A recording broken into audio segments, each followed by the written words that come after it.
Eldria ya, kembali untuk menemani Anda. Dan tidak biasa karena di studio telah ramai sekali ya. Ada tamu-tamu kita luar biasa dari SMK Negeri Jatipuro yang telah hadir di studio DR Radio. Untuk edisi hari ini, tepatnya di hari Rabu tanggal 15 Juni tahun 2022.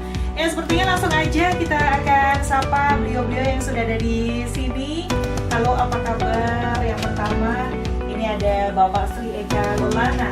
Saya agak gimana gitu kalau manggil ya, Pak Sheila. Halo, apa kabar Pak Sheila selaku Kepala Sekolah dari SMK Negeri Jatipuro. Selamat siang, Mbak. Baik, kabarnya terima kasih. Aduh, iya, dan selanjutnya ini ada Ibu Tri Susilowati. Ibu Tri, panggilan lengkapnya sebagai Ketua Program Keahlian TKRO Teknik Kendaraan Ringan Otomotif. Halo, Ibu. Halo Mbak. Sebelumnya semangatnya luar biasa. Harus. Semangat itu harus. Iya. Dan satu lagi, ini adalah siswa jurusan Tata Busana. Kita akan sapa, ada Mbak Natalia Kristiani. Halo Mbak, apa kabar? Oke, kabar baik ya. Ya, dan kita juga akan mengetahui banyak hal nih, sahabat TA, pastinya seputar SMK Negeri Jatipuro. Karena dengan 3 jurusan ya, ini pastinya yang kita akan mengetahui lebih banyak. Apa sih yang ada di balik dari SMK Negeri Jatipuro ini sendiri? Nah, sebelumnya kita akan mengetahui terlebih dahulu profil dari SMK Negeri Jatipuro, visi misi juga. Silakan Bapak, Pak Sheila. Ya, untuk SMK Negeri Jatipuro, mohon izin di kesempatan ini kami ingin memperkenalkan sekolah kami. Ini boleh dibilang sekolah yang berada di Kabupaten Karanganyar, hanya terletak yang paling luar, paling jauh dari ibu kota kabupaten. Juga punya kendala di kesulitan jaringan internet. Sampai hari ini pun kita mencoba untuk berkomunikasi dengan penyedia provider dari Telkom, XL, itu sampai hari ini belum bisa difasilitasi karena dengan beban investasi dari yang mereka siapkan cukup sangat besar. Nah, tapi dengan semua keterbatasan kami yang berada di luar, terjauh, kemudian kesulitan akses tadi pun kami tidak ingin ketinggalan dengan sekolah-sekolah yang berada di tengah kota yang sudah maju. Maka kami kemudian SMK Negeri Jatipuro ini mencoba untuk memperbaiki proses yang ada di sekolah.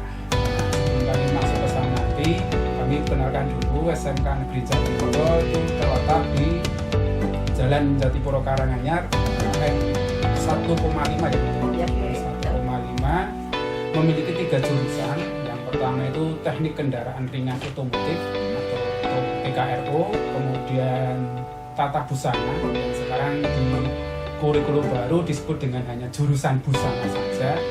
Kemudian yang ketiga adalah jurusan Akuntansi dan Keuangan Lembaga atau AKL. Siswa kami secara keseluruhan itu ada 30 rombongan belajar. Totalnya ada kurang lebih 1025 siswa. Iya. Kemudian sebagaimana tadi kami sampaikan, kami mencoba mencari unggulan-unggulan yang ada di wilayah kami sesuai dengan kearifan lokal, sesuai dengan kemampuan yang kami ada. Dan ternyata unggulan itu bisa kita temukan dan bahkan kita soundingkan dengan teman-teman yang lain, bisa kita tunjukkan ke dunia luar. Yang pertama adalah kita menggandeng industri untuk menerapkan budaya industri di sekolah. Sehingga setiap kegiatan, program, perilaku itu semua kita sesuaikan dengan standar industri yang seluruh prosesnya kita atur, kita sesuaikan dengan standar industri. Nah, ini kita wadai dalam program Pintar Bersama Akreditasi. Dan 2 minggu yang lalu kita akreditasi dari industri itu mendapatkan nilai yang luar biasa, nilai yang tertinggi 95 plus. Itu akreditasi industri gitu loh. Padahal kalau kita akreditasi yang BMPT pun jarang kan dapat nilai seperti itu. Padahal tingkat kesulitannya lebih sulit di tingkat akreditasi industri. Maka di sini kami juga mengajak teman kami, ketua program TKRO, nanti bisa lebih jelasnya detailnya akan beliau sampaikan yang lebih rinci. Kemudian untuk mengembangkan proses, salah satu kelemahan anak di daerah pinggir itu kan inovasi dan kreativitas. Nah, maka kami mudah memperbaiki proses pembelajarannya dengan menggunakan sistem pembelajaran project based learning, sehingga anak diberikan tanggung jawab mulai dari perencanaan, kemudian pelaksanaan, sampai kemudian nanti harapan kami setiap produk pembelajaran itu marketable, layak jual. Iya. Kalau barang ya barang itu layak jual, kalau jasa ya jasa itu digunakan oleh masyarakat umum, dan ini sudah kita mulai. Contoh seperti baju yang dipakai anak kami ini buatan dia sendiri. Buatan dia sendiri. Jadi udah bisa mulai desain-desain menjahit gitu ya? Iya, bisa. Oke. Termasuk kemarin yang kelas 11 itu kita tugaskan membuatkan jas dan blazer untuk gurunya, dan ternyata jadi. Jadi ya? Jadi dan Pasti bagus. masalah lebih ganteng kelihatannya ya pakai itu ya? Gantengnya sudah lipat ya kan. Oke, Gitu lanjut Pak. Mbak. Nah, kemudian beberapa proses juga kita perbaiki. Harapan kami yang ada di daerah terluar tadi itu bisa menjadi sekolah unggulan. Bahkan harapannya kami nanti suatu saat itu kalau artis itu jadi trendsetter. Trendsetter. Nah, trendsetternya sekolah minimal di tingkat Kabupaten Karanganyar atau di tingkat Provinsi Jawa Tengah. Karena sekarang dengan model PPDB sekarang, modal dalam input anak masuk kan hampir sama semuanya, entah itu sekolah unggulan maupun non unggulan kan hampir sama karena adanya zonasi, domisili dan sebagainya. Iya. Artinya bibit yang diberikan ke setiap masing-masing sekolah kan rata-rata grade-nya hampir sama. Iya.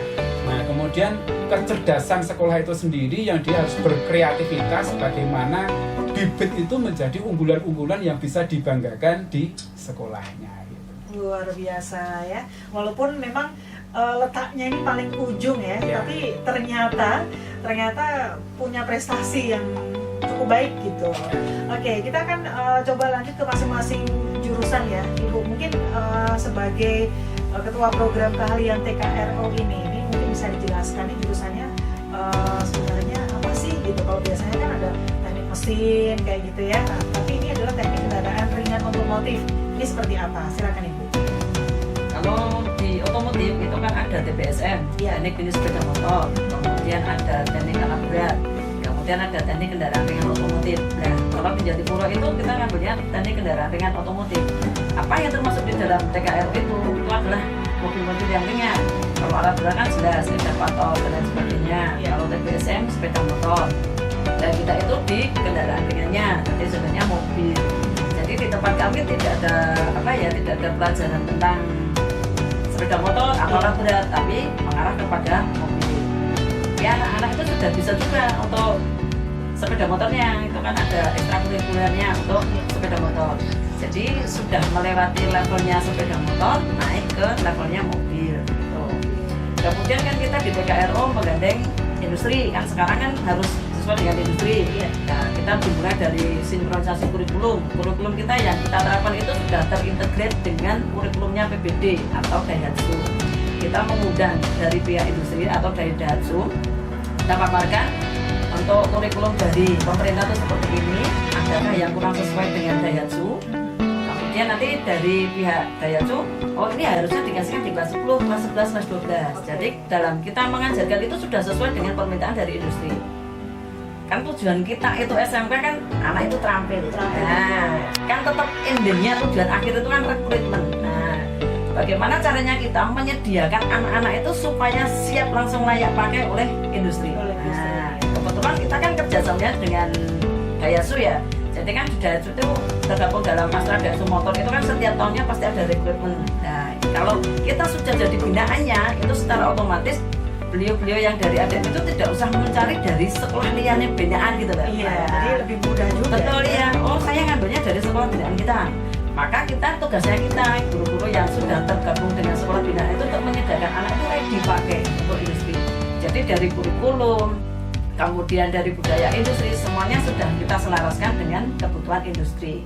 Begitu anak itu keluar, tinggal BMW bisa bekerja, kemudian bisa melanjutkan atau wirausaha. Gitu. Bekerja melanjutkan wirausaha. Betul. Luar biasa. Tapi sebelum ini kan ini ada kerjasama khusus gitu ya dengan Iya. Daihatsu ya. Nah itu sebelumnya apakah sudah pernah ada juga kerjasama seperti itu? Sebelumnya dengan Daihatsu kita sudah kerjasama dengan bengkel-bengkel sekitar. Karena kan untuk keperluan anak-anak PKL kita harus sudah sudah punya MOU dengan beliau-beliau yang di bengkel. Nah, kemudian kita harus punya bengkel resminya. Nah, resminya diakui harapannya untuk nasional ataupun internasional ya. Kita bekerja sama dengan Daihatsu supaya kita lebih mudahnya. Kita kan kerjasamanya dengan DSR-nya. Nah, itu kebetulan ada programnya untuk pintar bersama Daihatsu. Kita daftar, kemudian diverifikasi, kita memenuhi syarat, kemudian kita jalin kerjasama. Yang pertama itu ya dengan sosialisasi, workshop dan lain sebagainya. Lanjut ke tingkat akreditasi awal, kemudian yang kemarin terakhir itu 2 minggu terakhir itu kan kita akreditasi lanjutan, naik grade level A. Alhamdulillah dapatnya 95. Itu dalam sejarah itu paling tinggi. Dalam sejarah ya? Iya betul. Dan kita di Sarplasnya itu nilainya maksimal semua 184 sama 84 itu maksimal. Luar biasa ya. Oke, kita akan lanjut ke jurusan yang satu ini karena ini ada siswanya juga nih dari Tata Busana untuk Mbak Natali. Nah nih Tata Busana ini kalau Tata Busana ini udah ada dari pertama atau baru? Sudah dari pertama. Oke, dari pertama. Iya. Ada berapa siswa itu? Atau berapa kelas? Ada 3 kelas setiap tingkatnya. Berarti kalau 1, 2, 3, 9. Satu kelasnya 36, berarti 108. 108 ya. Betul. Itu apa yang membuat banyak yang tertarik untuk masuk ke busana Tata Busana? Biasanya kan sekarang kan trennya kan sering ganti-ganti ya baju kayak gitu Bu. Iya, model. Iya, modelnya itu. Anak-anak itu pengen gitu loh. Aku pengen bisa menggambar seperti itu. Nah, seperti yang hadir di sini itu kan dianya tuh suka sekali menggambar busana. Iya, mungkin cita-citanya jadi desainer. Kalau kita ngambilnya itu di kursus 3 bulan, itu kan kita nggak dapat. Kita dapatnya cuma sedikit. Nah, kalau di Tata Busana kan ada khusus sendiri untuk bikin pola, membuat desain kan gitu. Jadi itu yang membuat mereka tertarik. Dan itu bisa dijadikan modal nanti kalau dianya itu keluar kan bisa wirausaha juga. Iya, betul. Oke, boleh bekerja tapi mungkin di luar itu kan ada dia punya keahlian gitu kan. Betul. Oke, kalau Mbak Natali sendiri, kenapa sih waktu itu kamu memilih Tata Busana ini? Menurut saya pribadi, Tata Busana itu adalah aspek yang paling mudah di dalam kerja nanti kalau udah lulus. Karena kalau untuk garment atau konveksi itu kan nanti membutuhkan banyak orang. Iya, Tuh, kalau saya nanti habis lulus mau lanjut belajar atau bekerja lagi di garment itu rekrutmennya udah banyak. Kemudian kalau saya sendiri waktu itu karena saya sendiri suka desain baju dan saya berpikir gitu kalau nanti suatu saat pun saya nggak kerja di bidang busana, saya masih bisa menyalurkan hobi ini di kehidupan saya sendiri, dengan baju sendiri atau di baju buat keluarga. Jadi menurut saya kalau Tata Busana itu 100% ya akan menyesal untuk masuk, apalagi kalau saya sendiri atau siswa-siswanya itu benar-benar jadi passion gitu. Jadi passion, ya. Memang suka untuk mendesain atau menjahit atau membuat karya. Jadi ini yang memang sebenarnya apa ya, kayaknya match banget gitu ya Ibu Bapak ya. Karena dari siswanya sendiri memang sudah punya keinginan itu. Jadi otomatis nanti pada saat mengikuti pembelajaran pun praktek dan lain-lain itu akan benar-benar sesuai gitu, akan bisa diterapkan juga nantinya. Luar biasa, keren banget ya. Oke, dan kalau sahabat TA atau juga Bapak Ibu ini mungkin kalau melihat dari cara Natali juga dia mempresent bahwa bagaimana dia ingin masuk ke Tata Busana dan lain-lainnya itu sepertinya memang sudah sangat terlatih sekali ya.